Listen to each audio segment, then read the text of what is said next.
Welcome back to Conflicts of Interest. This is episode 410. I'm the host, Kyle Lanzalone. Today I'm joined by Dave DeCamp. Dave is my colleague at antiwar.com. He's the news editor there. Dave, how you doing? I'm good, Kyle. Thanks for having me back on. Happy to have you back on. You're also, I gotta mention, I almost always forget because I started doing your bio before you did this. You're the host of Anti-War News. So this is a great program that you put out 5 days a week, breaking down really everything that's going on in foreign policy. So if you want, just give like a short plug to antiwar.com, your show, and where people, best place to follow you.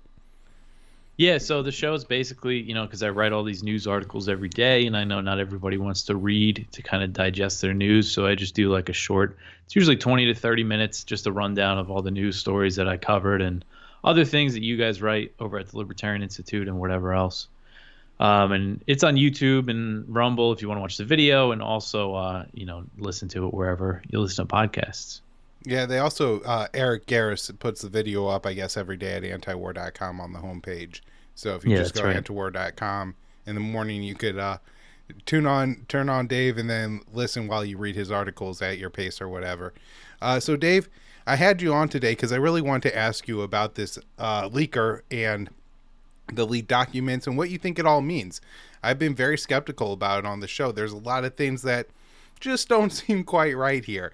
That, this young man who, didn't work at the Pentagon. He was, at, I guess, an Air Force base in Massachusetts, an Air Guard. He's not even, a member of the Air Force. He's a part of the Massachusetts Air National Guard. And, he has all this really important information, and he's just slowly putting it out on the internet. And then, I guess, one of the things that really struck me was these pictures seemed pretty unique once he put them out. And so the fact that the NSA couldn't immediately pin down where they came from was surprising to me. But the New York Times, I guess, did the investigation for the FBI, and they tracked down this Jack young man, 21 years old. So, Dave, just, I guess, start with what are your thoughts, and, we could get into little issues as we go on.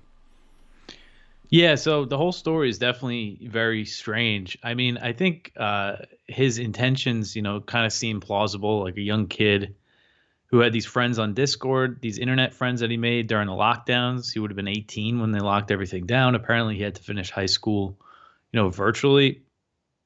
And then I could see if he had access to documents like this, he would want to share with his friends to impress him. I think that whole side is believable. The question is, could he have access to this material? I've heard so many different things from former military people. Some say no way. Others say, yeah, you'd be surprised at the amount of people that have top secret clearance. Although just because you have top secret clearance, which is about 1.3 million people, I believe, doesn't mean that you'll get your hands on these documents. But what he did for the Air National Guard was communication infrastructure things. So I think it's plausible that he had access to these types of documents. And then how he leaked it is strange. Apparently, it was last year. He started kind of transcribing everything and sharing it with his friends. And then he eventually just started taking the pictures. And, there's questions about how could he print all that stuff out? Like, where is he printing it out and then photographing it? It does seem kind of rushed. If the pictures aren't that great. So maybe, there's definitely a lot of questions. And as far as I know, maybe something I don't know right now. We haven't heard from him, what he has to say about all of this. So that's a big thing we have to keep in mind. And then we've heard from some of his friends in the chat room that describe him as anti-war and a libertarian and a Christian. So it does sound like somebody, who was mad at the government over things like Waco and Ruby Ridge were mentioned. So it does sound like, I could definitely buy the story that he wants to show his friends. And even though, people are saying, oh, he's not a whistleblower like a Chelsea Manning or an Edward Snowden, I still think even just sharing these things, because he was sharing them with his friends to show him how the government is lying, I think that's still whistleblowing at some level. And the stuff that he shared, especially about Ukraine, is definitely for the public good. So that's why I think he should be freed. I think even if this story is some sort of cover story, I think we should still say, free this kid, just for the principle of it. And right now what's going on is a little more suspicious, a little more shady from the New York Times and the Washington Post. So the New York Times and Bellingcat, which if anybody knows anything about Bellingcat, they're very basically they operate as a Western intelligence front. They're funded by the EU. They used to be funded by the National Endowment for Democracy. And they're always doing things that, the US and European intelligence agencies are always happy about. They always praise Bellingcat. So they help track them down. And now the New York Times and the Washington Post are getting more documents, but they're being selectively leaked now, it seems like, by the government. And so we're not sure what the story is with these leaks because we're not seeing the documents. And some of the earlier leaks, a lot of the documents were, you could find them, and it confirms everything there. Some things were left out of the mainstream write-ups of it. So right now we're getting a much more controlled, leak for the documents that we're going to start seeing. Well, we're not going to see the documents, but the news stories that they're publishing. So it's going to be tough to trust that. But I think that initial leak that first appeared on the internet, apparently it was posted in March, but it was first discovered by the New York Times a week or two ago. I think those were genuine, it seems like. And they were pretty damaging, I think, to the U.S. Nothing huge, but it did show that they're lying about Ukraine's prospects in this war. They don't think they can regain any territory in the counteroffensive. They don't think negotiations are going to happen. So then what's the plan? Just to fund this war indefinitely? Because that's what it seems like. And then all the spying. I mean, one I wrote up yesterday, about that showed the U.S. spying on the UN Secretary General, Antonio Guterres, pretty extensively. I mean, there was multiple documents detailing his conversations and saying that they're not happy with how he's working with Russia on the Ukraine grain deal that unlocked Ukraine's Black Sea ports, which, earlier in the war, you had Blinken and all the U.S. officials complaining that, Ukraine's grain isn't being shipped. It's going to be a global food crisis. Guterres and Erdogan, the Turkish president, worked pretty hard to reach this deal between Russia and Ukraine. And now the U.S. is complaining about it. They accused him of undermining efforts basically to hurt Russia. So I think that should be a scandal. I mean, there was some coverage of it, but I didn't see much, and they didn't put the full blurb in there that I put into my article that you have up now. Just imagine it was China or something, or Russia, that we found out was basically wiretapping, the UN, the head of the UN. So there's definitely some embarrassing things, spying on South Korea, spying on Israel, that I think the U.S. wouldn't want out. Although at the same time, we do know that the U.S. spies on its allies, but it used to be more of a scandal. The Snowden leaks, there was a much bigger deal made about that. But I guess now it's just kind of the media downplays it, and some U.S. allies like South Korea also want to downplay it. Right. Well, that was, I thought, one other interesting thing was, the leak that the South Korean president was being spied on came out around the same time that the U.S. Was informed by South Korea that they could borrow like 500,000 artillery rounds. And so, it's interesting that, South Korea isn't responding. Also, the leak on Egypt about Egypt wanting to send weapons to Russia is interesting, just because, the U.S. is like pending weapon sales and military aid to Egypt. So why not cut that off? There's, I don't know, a lot of the leaks and how it's come out. I still, want to know more. But obviously now, David, it seems like this is all going to be controlled by the Washington Post and the New York Times. They have, 300 more documents than the rest of us here to go over. And so who knows, what they're going to put out and what kind of deals they really cut with the government here. Yeah, hopefully, they do come out. Hopefully some people have their hands on them. I've been seeing more posted online than I didn't see before, and I'm not sure if it's part of the initial batch or if it is some of these newer documents. And you mentioned Egypt. There's one from the Washington Post. We just ran it on the lower section at antiwar.com today. And it's one of these new leaks, supposed leaks, that the Washington Post got about Egypt. And it said, oh, no, they changed their mind. They're not going to arm Russia. They actually started arming Ukraine instead, or helping them make weapons or something, some assistance like that. So, who knows? Maybe that was a controlled thing so the Biden administration wouldn't come under more pressure to cut off military aid to Egypt. I think we probably will still see some push from Congress to do that, because there are people that in Congress that want that. Usually it's a pretty minimal amount compared to the $2 billion that they get. they agree, okay, we won't give them 100 million or something, but they still give them a ton of aid. So yeah, and I mentioned Bellingcat before. One of the Bellingcat guys was a co-author on a New York Times story about a leak that made Russia look bad. It said, oh, something about Russian officers arguing, or Russian officials aren't happy with each other based on some of their communications. So I think it's going to be things like that might make Russia look bad, might kind of damage control some of the other leaks for the U.S. It's all nothing going to be too damaging for the U.S. going forward, I don't think. Yeah, and I guess one more kind of more about the leaker and the whole situation before I get into a little bit more details, Dave. I saw Lindsey Graham say this made U.S. troops around the world less safe, and we've heard this. So I guess a lot of the traditional tropes that the establishment types used against, Edward Snowden wasn't a responsible leaker, Chelsea Manning wasn't a responsible leaker. They seem to be rolling out here. Have you seen anything? Like, nothing in these documents to me suggests that any Americans are in any danger whatsoever. Maybe the 100 troops that are in Ukraine, but they're in danger day to day. That has nothing to do with the leaks coming out. So, any thoughts on that statement from Lindsey Graham, and just these kind of things that they're saying that this was irresponsible? I've even seen libertarians say this guy isn't a hero, this guy isn't a whistleblower. I guess I won't name those losers, but go ahead, Dave.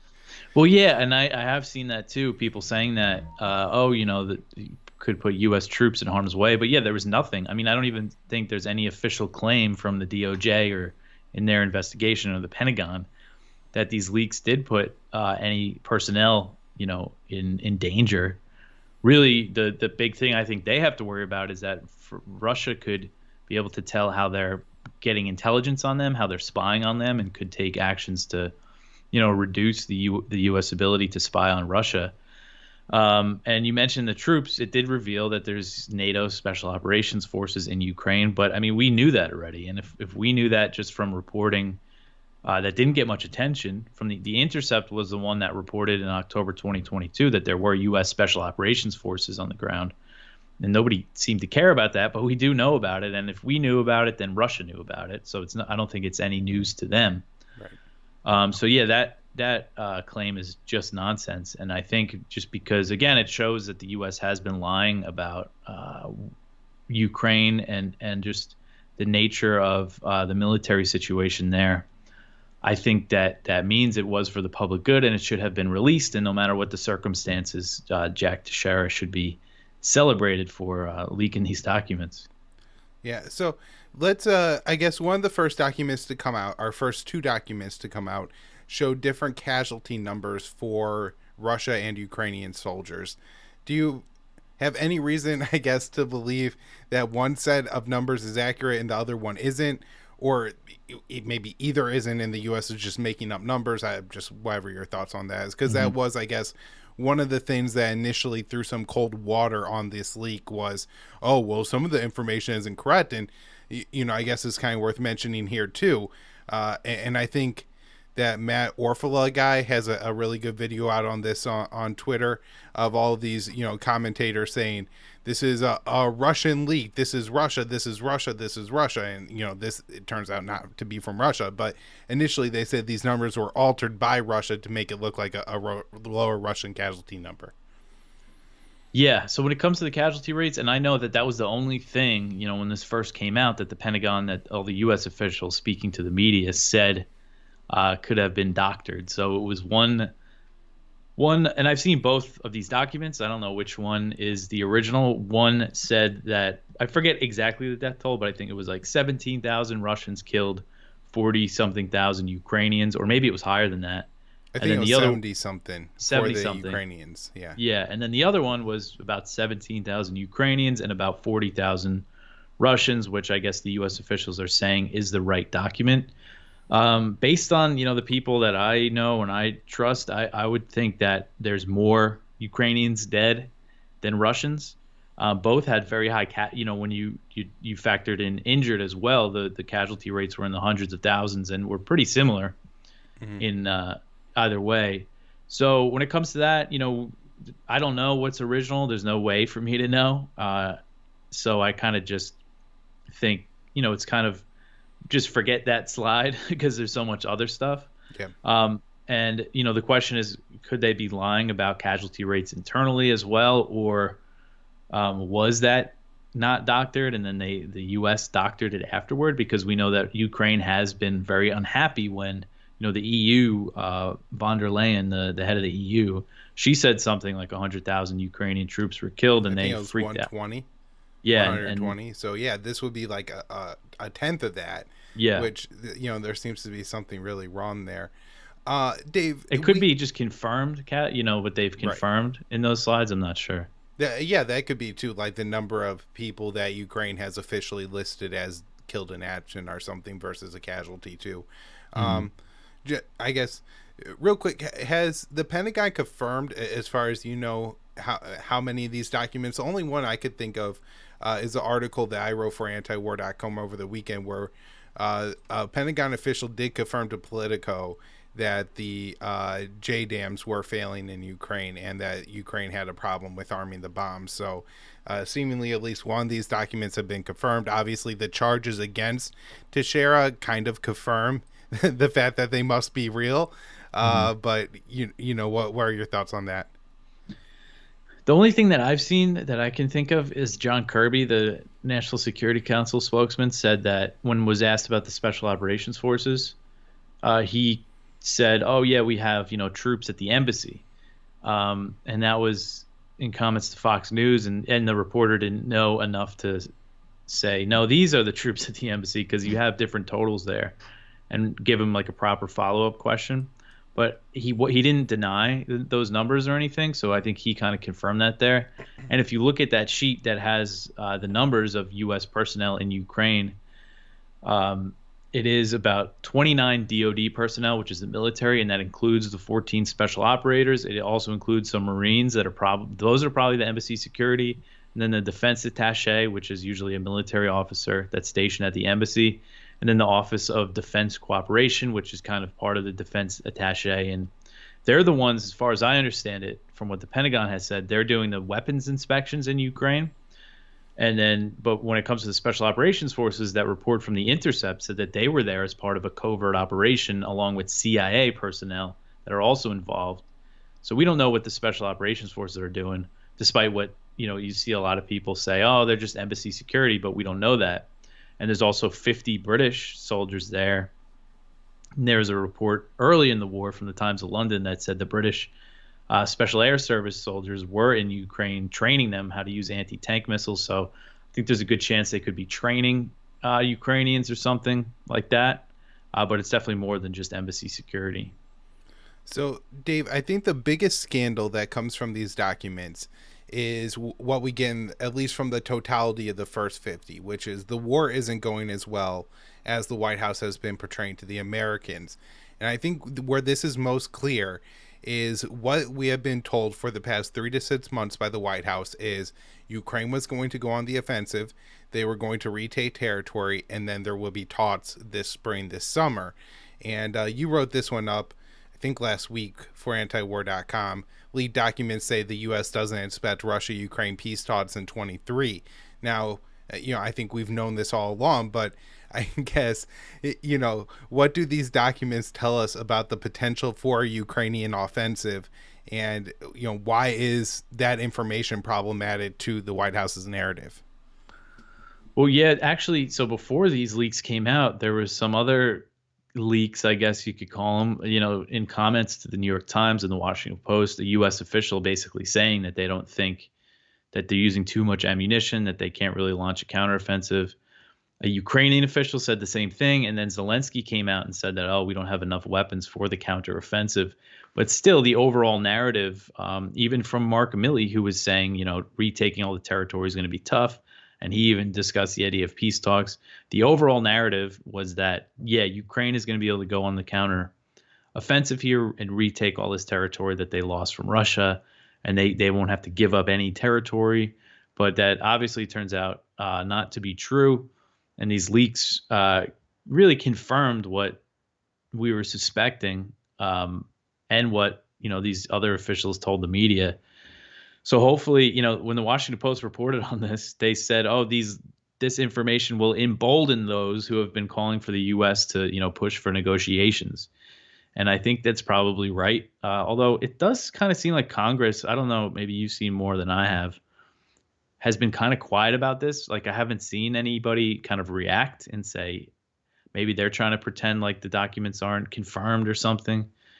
But you just haven't seen many people react and say, or anybody that I can think of, besides a few people like Matt Gaetz or something, react and say, "Oh, this is why we need to wrap this thing up because of these leaks." So maybe those conversations are happening behind closed doors. But if there's enough change in Congress, I think that can impact something. But I don't know if we're really going to see that. Right. Yeah, no, that is interesting because we have had like Marjorie Taylor Greene call Teixeira a hero, and Lindsey Graham come out and slam Marjorie Taylor Greene Yeah. over that. But it's kind of like in the media where over the past, I would say, week, maybe a week ago, where the story was really about the leads and the information coming out. Certainly, like last Thursday, Friday, over the weekend, is transformed into a conversation about Teixeira, who this guy is. The mainstream media is kind of playing up. There's a video of him saying some racist or anti-Semitic things, Dave, and they're trying to like kind of portray him as like, oh, I guess this is some Nazi leaker within the White House or within the DOD or something like that. So the way this story has changed is really interesting, and where it's people are paying attention to it, of course, is very interesting. Dave, is there any other aspect about this you think we should go over or talk about here? I know there's so much to it, and we could really get into it, like he's being charged with the Espionage Act, but Well, I think one thing that probably might bolster the argument of some people who think it's like a total psyop and think that none of the story is true is the fact that it looks like the Biden administration is going to use this to kind of crack down on Discord and other, they're going to increase internet surveillance is basically what reports have said in response to this. Because that, I guess, private chat on Discord isn't subject to, government surveillance, but now it looks like they're going to make it so they can check those things and scan those types of chat rooms and other social media platforms that they don't look at too closely, I guess. So they're definitely going to use this to justify more internet surveillance and things like that. So there's that aspect of it. And, you see people, like if you read the New York Times and you look at the comments, people are like calling for this kid's head and saying, how could this possibly happen? And that's what the reporters are asking the Pentagon. So that you're right. That's what the story has become, is about this kid Teixeira and how this could have happened.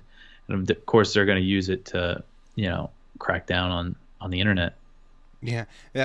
Over the weekend, Dave, there was a whole article in the Wall Street Journal about how it's not a bad thing that we spy on our allies, and this is why the 702 program has to be renewed and everything. Trying to clean up and cover up there. So let's move on. I got this article here. You have say here there's a downside to U.S. sanctions, Dave. So what is Janet Yellen, the Treasury Secretary, admitting here? Yeah, so this was interesting. And Yellen said a few things like this. Basically, she acknowledged that U.S. sanctions, because of the nature of them, make the countries that are, being are targeted by sanctions look for alternatives to the U.S. dollar. She says it threatens the U.S. dollar's dominance as the global reserve currency, which is, a very obvious point that, we've been making for a long time. And you're seeing it a lot more clearly now, especially with Russia and China talking about trading using the yuan. And we've also seen India talking about, trading with their currency with Russia to buy oil. One example I put in the article was during the Trump administration, Venezuela and Iran actually traded gas for gold. They used gold, which is a currency the U.S. can't touch, although the U.S. did end up seizing some of those gas shipments, just straight up stealing them. And, when you're putting a big country like Russia that has a lot of resources under sanctions, it's obvious that this is going to happen, that other countries that don't really care about the sanctions will accommodate Russia to get, cheaper oil, like India. And Yellen also said recently that sanctions on Iran are, caused an economic crisis in the country, but haven't changed the behavior of the government, which is, again, another very obvious thing. And that's what happens with sanctions. Cuba is always the best example of that because they've been under that embargo since 1962. But the government hasn't changed, just the people have suffered. So Yellen acknowledged that. And in both cases, she says, oh, but we're going to keep doing these sanctions. When she was talking about the U.S. dollar dominance, she said sanctions are still an important tool that we're going to use. And then when she talked about Iran, she said, oh, we're looking at strengthening the sanctions. And when it comes to sanctions on Iran, there's not really much more they can do. So it's just interesting that she says these things, but then, they're just going to continue ahead with these policies anyway. Yeah, right. If you want to more strictly enforce sanctions against Iran, you would have to lift sanctions on Venezuela and Russia and Syria and, bring those countries back into the fold and incentivize them not to do business with Iran. But, Dave, when you sanction half the world, then that half of the world is just going to trade with each other. And that's essentially what the Shanghai Cooperation Organization has become, the sanctioned bloc of U.S. countries and all the, other countries that feel like it's better to do business with them. Let's talk about some China stuff before we move on here. You got this real important article report. 200 U.S. military trainers are now in Taiwan. Dave, why do we have so many troops on the island? Yeah, so this is a big deal, and I haven't really seen it reported yet. Besides, I saw this in Taiwanese media that there's over 200 U.S. troops now in Taiwan, which is a pretty significant increase. The Wall Street Journal first reported back in February that the U.S. plans to send 100 to 200 troops to Taiwan. And over the years, since the U.S. and Taiwan broke off diplomatic relations in 1979, the U.S. has always sent kind of a few dozen military trainers there. I believe it's usually the National Guard or some sort of special operations or Marines to train them on the U.S. weapons that we sell them. But now, as the U.S. is looking to really increase ties with Taiwan, they plan, the Wall Street Journal reported that they plan to send these troops, and then Taiwanese media reported that they're there, over 200. And I asked the Pentagon about it, and they said they wouldn't comment, but they didn't deny it. They just said, oh, but we, support Taiwan, kind of a standard answer that they gave me. So this is, huge escalation against China. China has been really explicitly warning the U.S. against increasing relations with Taiwan, both diplomatically and militarily. But the U.S. is just going along right ahead, even though, from China's actions and rhetoric, it's very clear that the more they do this, the more military pressure Taiwan is going to come under, which then justifies, selling them more weapons and giving them military aid now. So it's kind of just this cycle of escalation between the U.S. and China over Taiwan. All right, Dave. One more China story here before we wrap up. What is the military situation right now in the region around the waters of China? The last time we talked about on the show, China had just wrapped up their 3-day war games following the Taiwanese president meeting with the Speaker of the House in California. And so, what's going on now? Yeah, so they launched some pretty big drills. Live fire drills. They were not as long as the ones that they did when Pelosi visited Taiwan, but they were still pretty extensive. The biggest show of force since then, at least. And then after that, it seemed like they kind of kept up a persistent military presence in the region and then backed down a little bit. Then, of course, the U.S. comes in and they just sailed a warship through the Taiwan Strait. But, again, it just looks like neither side is backing down, and China has continued to send planes over the median line, which separates the two sides of the Taiwan Strait. That's just become a common occurrence since Pelosi visited, and they kind of have just kept that up. So again, this is the result of these meetings. McCarthy meeting with Tsai in the U.S.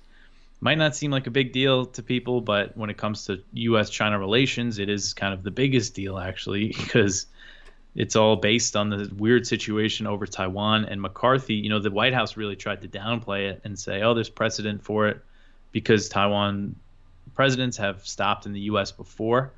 She didn't go to D.C., but McCarthy became the highest level U.S. official to ever meet with Taiwan's president in the United States since that year, that 1979. So it was definitely significant, and it shows the bipartisan nature of, stoking tensions with China. Yeah. So, Dave, I was wondering if you, because the U.S. is carrying out such large military drills with South Korea and now Japan, is becoming more and more of a trilateral thing. I've only seen one statement this year where China really complained about this. They called it destabilizing. I think they said it was unhelpful, but it was more from the perspective of sticking up for North Korea than actually seeming particularly concerned about the U.S. military drills. Do you anticipate that China starts taking an issue with what's going on like on and around the Korean Peninsula as well, or are they really just concerned about like the South China Sea and Taiwan? I mean, that seems to be their main focus. And right now, the U.S. and the Philippines are holding huge military drills, and Right. some of them are in the South China Sea, and I saw them, come out against those. When it comes to the Korean Peninsula, I'm not sure, but I mean, I know that it's very much part of the U.S. strategy against China is these deployments to South Korea. I think it fits in nicely with their plans, so they're kind of just going with it and not really concerned about the tensions with North Korea.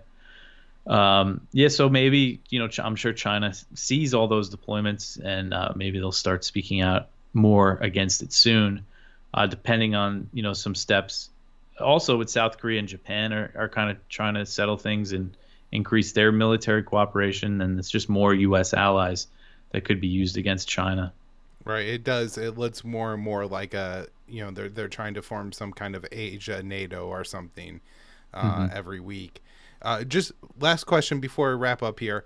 We have increasing tensions between the U.S. and China, and we have the U.S. increasingly complaining that they're unable to get Chinese officials on the phone.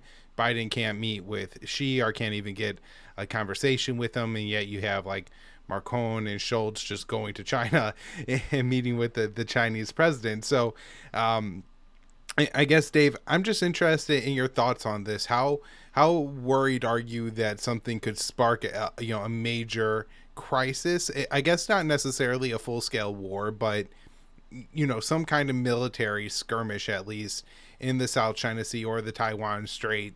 And is there ability to de-escalate right now? And I guess you could look at either politically in the U.S. or just bilaterally between the U.S. and China. Well, yeah, I mean that's the big risk because you have no, such a lack of communication, and also U.S. and China's military are operating so closely together.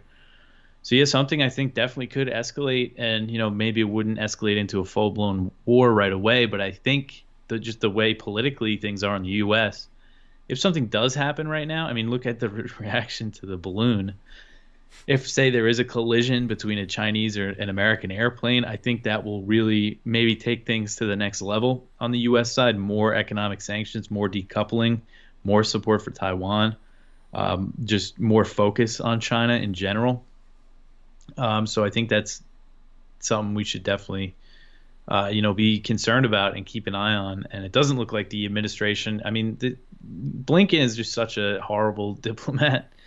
They really have done this to themselves by, especially Blinken, by canceling his trip to China after the whole balloon incident. And now China's new defense minister is under U.S. sanctions, and I haven't seen any talk of them lifting the sanctions to, because I'm sure if the U.S. did that, then that would get him on the phone with Austin at least.